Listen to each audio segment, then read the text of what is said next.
deadly storms that dropped tornadoes in 3 counties last night.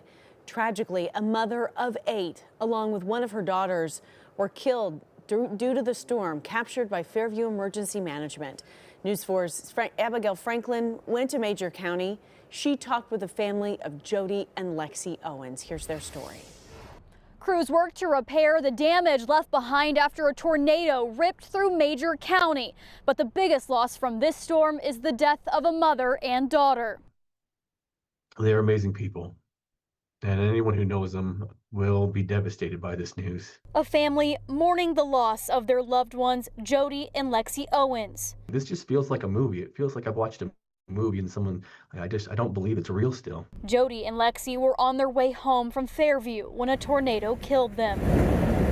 She could see a storm was coming. She called her children who were still at home, say, hey, you need to get into your cellar, get into the cellar, we need to be protected. And during that phone call is actually when she got hit. Her children on the other end, hearing that moment. She was on the phone with her daughter,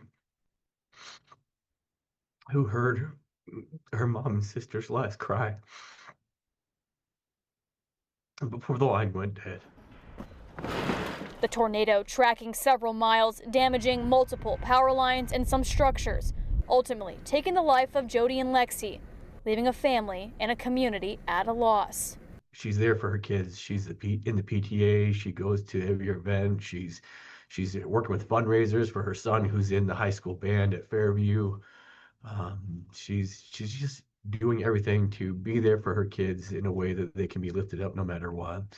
And Lexi's just a sweet little spirit, just happy, so full of life, so full of energy and personality. In Major County, Abigail Franklin, Oklahoma's News 4.